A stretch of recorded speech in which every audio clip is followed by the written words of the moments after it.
अब बात आती है मैन यहाँ पर इम्पोर्टेंट जो है वो सेमेस्टर थर्ड को लेकर के। हालांकि सेमेस्टर थर्ड जो है वो अभी काफ़ी लेट हो चुका है, तो काफ़ी सारे स्टूडेंट अभी प्रॉब्लम में है कि हम कौन सा सिलेबस जो है वो पढ़े, और काफ़ी सारे टीचर में भी क्या है कन्फ्यूज़न में है। तो यहाँ पर आप देखिए सेमेस्टर थर्ड जो है वो मैं यहाँ पर आपको क्लियरली समझा रहा हूँ, ठीक है। ये सेमेस्टर थर्ड जो है वो राजस्थान यूनिवर्सिटी जयपुर के अकॉर्डिंग है, ठीक है। अब हालांकि सेमेस्टर थर्ड जो है वो अलवर यूनिवर्सिटी ने जारी नहीं किया है, तो वो यूनिवर्सिटी भी इसी सिलेबस को मानेगी। तो जयपुर और अलवर में आने वाले जितने भी कॉलेज हैं वो जो बीएससी कर रहे हैं उसका थर्ड सेमेस्टर का सिलेबस जो है वो यही रहने वाला है। इसका जो पीडीएफ है ना वो आपको टेलीग्राम पे मिल जाएगा कंप्लीट, साथ ही आपको डिस्क्रिप्शन में इन पीडीएफों के लिंक भी मिल जाएंगे। यदि आपको टेलीग्राम ज्वाइन करना है तो डिस्क्रिप्शन में हमारा लिंक है, जाकर के वहाँ आप ज्वाइन कर सकते हो। साथ ही अगर आपको व्हाट्सएप ग्रुप में ज्वाइन करना है तो व्हाट्सएप ग्रुप का लिंक भी डिस्क्रिप्शन में दिया गया है। चलिए सिलेबस को आगे डिस्कस करते हैं। यानी कि थर्ड सेमेस्टर का सिलेबस जो है वो 4 यूनिट्स के अंदर डिवाइड किया गया है, ठीक। सेमेस्टर थर्ड जो है उसमें जो बुक रखी गई है वो अप्लाइड जूलॉजी की रखी गई है, यानी कि दैनिक जीवन में काम आने वाले एनिमल्स यानी कि अनुप्रयुक्त प्राणी विज्ञान, और साथ ही इकोनॉमिकली जो इम्पोर्टेंस रखते हैं एनिमल्स, उन एनिमल्स के बारे में। तो अप्लाइड जूलॉजी तो आएगी आपका जो यूनिट फर्स्ट और यूनिट सेकंड है उसके अंडर में, और बाकी की इथोलॉजी जो है वो इकोनॉमिक जो है वो आपकी चली जाएगी यूनिट नंबर थर्ड और यूनिट नंबर 4 के अंदर में। तो यूनिट नंबर फर्स्ट में क्या है कि सारे कल्चर जो है वो दिए गए हैं। यूनिट सेकंड के अंदर भी कल्चर का पार्ट दिया गया है। कल्चर को यहाँ पर 2 पार्टों में डिवाइड कर रखा है, part number first and part number second. अब यूनिट फर्स्ट के अंदर तो कल्चर का पहला पार्ट आता है। अब कल्चर का पहले पार्ट में कौन कौन से टॉपिक शामिल है ये इंपॉर्टेंट है। देखिए कल्चर फर्स्ट में क्या है कि हमारे पास में पहला कल्चर होता है सेरीकल्चर, यानी कि जिससे धागे वगैरह बनते हैं, रेशम कीट पालन जो है। दूसरा टॉपिक है लाख कल्चर, जिनसे महिलाओं के लिए जो चूड़े वगैरह होते हैं उसका फॉर्मेशन होता है, निर्माण होता है। तीसरा टॉपिक है एपीकल्चर, यानी कि मधुमक्खी का पालन। और चौथा यहाँ पर है प्रॉन कल्चर। यानी कि ये जो 4 आप कल्चर देख रहे हो ये आपके यूनिट फर्स्ट में इंक्लूड किए गए थर्ड सेमेस्टर में।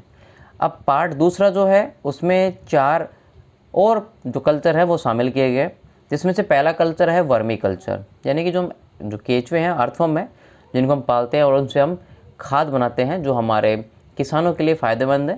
केचुए किसानों के मित्र भी हैं, तो इनसे वर्मी कंपोस्ट बनाया जाता है, ठीक है। इससे फसल जो है उपजाऊ बनती है, यानी कि जो मिट्टी है वो उपजाऊ बनती है और फसल जो है अच्छे से ग्रो करती है। दूसरा कल्चर है पर्ल कल्चर। पर्ल कल्चर का मतलब होता है कि जो यूनियो होते हैं वो मोती कैसे बनाते हैं, और साथ में इसमें इंडस्ट्री के बारे में भी बताया गया है। इसके अलावा तीसरा टॉपिक है पीसी कल्चर का, यानी कि अगर आपको मछली पालना हो तो आप मछली किस प्रकार से पालते हो और उनका इकोनॉमिक इम्पोर्टेंस क्या है। अगला है पोल्ट्री कल्चर, यानी कि कुक्कुट पालन। तो ये जो पालन आप देख रहे हो ये सिलेबस जो आपका है थर्ड सेमेस्टर का उसके यूनिट फर्स्ट और सेकंड रहने वाली है। अब बात करते हैं यूनिट थर्ड की और यूनिट 4 की। यूनिट थर्ड जो है वो तो है डिजीज़ की, और यूनिट 4 जो है वो है आपकी इथोलॉजी की ही ब्रांच की, ठीक है। जो इथोलॉजी यानी कि बिहेवियरल साइंस जो है उसके बारे में। अब देखिए डिजीज़ जो है ना वो तो कौन कौन से एनिमल से यहाँ पर होने वाली होंगी जिसको शामिल किया गया है। तो पहली जो डिजीज़ शामिल की गई है वो की गई है प्रोटोजोआ के एनिमल्स के द्वारा, यानी कि प्रोटोजोआ डिजीजेज। दूसरी जो डिजीज़ शामिल की गई है वो की गई है पैरासाइट्स की, यानी कि हेलमिंथीज एनिमल्स की। और तीसरी डिजीज़ जो है वो है आर्थ्रोपोडा बोर्न डिजीज़। चौथी डिजीज़ जो है वो है पेस्ट और उनका मैनेजमेंट जो करता है उसके बारे में। तो ये जो टॉपिक आप यहाँ पर देख रहे हो ये यूनिट नंबर थर्ड में इंक्लूड किए गए हैं राजस्थान यूनिवर्सिटी के सिलेबस में। अब यूनिट नंबर 4 में कौन कौन से टॉपिक जो है वो शामिल किए गए, तो देखिए यूनिट 4 में आता है आपका इथोलॉजी ब्रांच, यानी कि बिहेवियरल साइंस। और इसमें पहला ही टॉपिक है इथोलॉजी के इंट्रोडक्शन के बारे में, दूसरा है कॉन्सेप्ट इथोलॉजी के बारे में, तीसरा है कम्युनिकेशन के बारे में, और चौथा है biological clock and animal behaviour के बारे में। तो इस प्रकार से हमने राजऋषि भर्तृहरि अलवर यूनिवर्सिटी का और राजस्थान यूनिवर्सिटी का सिलेबस जो है थर्ड सेमेस्टर का वो डिस्कस किया है। अगर हम ओल्ड सिलेबस की बात करें ना तो राजस्थान यूनिवर्सिटी में पहले जो बीएससी पार्ट थर्ड ईयर था नॉर्मल, जिसमें कोई सेमेस्टर नहीं था, उसकी ये जो बुक है ना थर्ड वो पूरी एज इट इज में दी हुई है। साथ ही साथ अगर आप अलवर यूनिवर्सिटी के स्टूडेंट्स हो तो वहाँ पर अभी भी जो पास कोर्स चला हुआ है जिसमें भी सेमेस्टर लागू नहीं है, थर्ड ईयर, उसकी ये थर्ड बुक है, यानी कि अप्लाइड जूलॉजी और ईथोलॉजी और इकोनॉमिक इम्पोर्टेंस वाला। तो अभी भी जो बीएससी थर्ड ईयर के स्टूडेंट पढ़ेंगे ना थर्ड बुक को, वो ही यहाँ पर आप थर्ड सेमेस्टर के स्टूडेंट्स को भी पढ़ना होगा। तो कंपैरिजन बड़ा इजी है। इसके अलावा अगर हम बात करें सेमेस्टर 4 की, तो सेमेस्टर 4 में कौन सी बुक को रखा गया है राजस्थान यूनिवर्सिटी ने, तो देखिए सेल बायोलॉजी, जेनेटिक्स और बायोटेक्नोलॉजी, ये 3 ब्रांच जो है वो हमारे सेमेस्टर 4 में लागू की गई है। ये सेमेस्टर 4 आपको याद रखना है अलवर यूनिवर्सिटी और जयपुर यूनिवर्सिटी में लागू हुआ है, ठीक है। पीडीएसयू यूनिवर्सिटी जो है सीकर की, उसका सिलेबस इनसे अलग है, याद रखना। थर्ड सेमेस्टर का और फोर्थ सेमेस्टर का स्पेशली इनसे बिल्कुल ही क्या है, अलग है।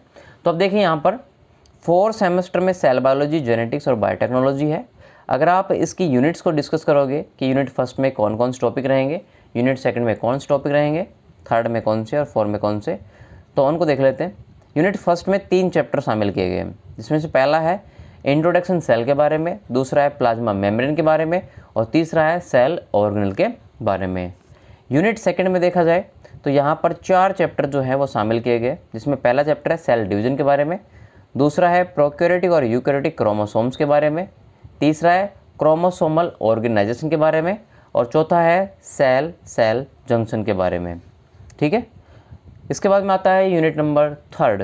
यूनिट नंबर थर्ड में 4 जो चैप्टर हैं वो शामिल किए हैं, इसमें से पहला है मेंडल लॉ इनहेरिटेंस, यानी कि यूनिट नंबर 3 जो है ना आपकी वो जेनेटिक्स वाली ब्रांच से है। किससे? जेनेटिक्स वाली ब्रांच से है, ठीक है। दूसरा है लिंकेज के बारे में, तीसरा चैप्टर है म्यूटेशन के बारे में और चौथा है जेनेटिक डिसऑर्डर के बारे में। वहीं अगर आप यूनिट नंबर 4 को देखोगे तो ये वाली आपकी जो ब्रांच है वो बायोटेक से संबंधित है, जिसमें आपको concept and scope of animal biotech के बारे में पढ़ना है, पहला चैप्टर। दूसरा चैप्टर है एनिमल सेल कल्चर के बारे में, तीसरा है ट्रांसजेनेसिस के बारे में और चौथा आता है डेयरी बायोटेक के बारे में। तो मतलब सेमेस्टर 4 में पहली यूनिट सेल के इंट्रोडक्शन, दूसरी है सेल डिवीजन के बारे में, तीसरी है जेनेटिक्स के बारे में और चौथी यूनिट जो है वो है बायोटेक के बारे में। ईजी हमारा सिलेबस है, आपको यहाँ समझने में बड़ी आसानी हो रही है। तो ये पीडीएफ जो है ना आपको टेलीग्राम पे अपलोड कर दिया जाएगा, वहाँ से आप डाउनलोड कर सकते हो। इसके अलावा सेमेस्टर 5 है, सेमेस्टर 6 है जो कि शामिल किया गया है। सेमेस्टर जो 5 है वो आपका यहाँ पर एनिमल फिजियोलॉजी का रहेगा और सेमेस्टर 6 जो है वो यहाँ पर आपका जो बायोस्टैटिक्स है, ठीक है, इम्यूनोलॉजी है और माइक्रोबायोलॉजी है, उसका रहने वाला है, ठीक।